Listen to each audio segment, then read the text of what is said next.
The Malaysian Bar is alarmed by the rising number of COVID-19 cases in the country in recent days, especially in prisons in Kedah and Sabah.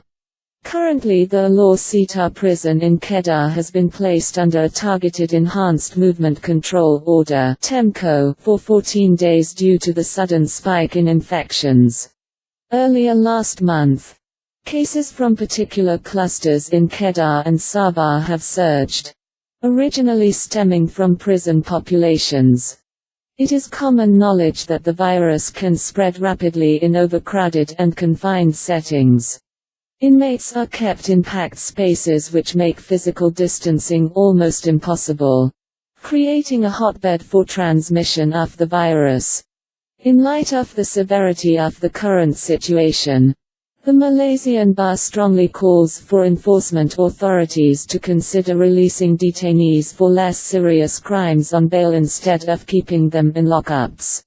This is particularly relevant for individuals who are at a higher risk of contracting the virus, such as older people, people with disabilities, and those with pre-existing conditions or compromised immunity.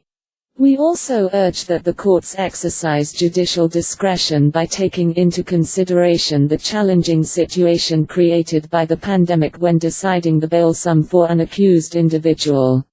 This is especially relevant to those who are unable to afford the necessary amount required to post bail and will end up being remanded in prisons. The courts should consider alternative sentencing protocols other than imprisonment for the appropriate offenses. The punishment should fit the crime, and keeping people in places of detention in this climate opens the possibility of accelerated spread of the virus.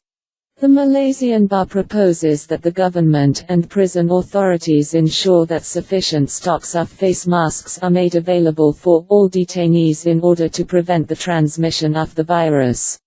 Strict adherence to government-imposed standard operating procedures (SOP) must be complied with when detainees are brought before the courts.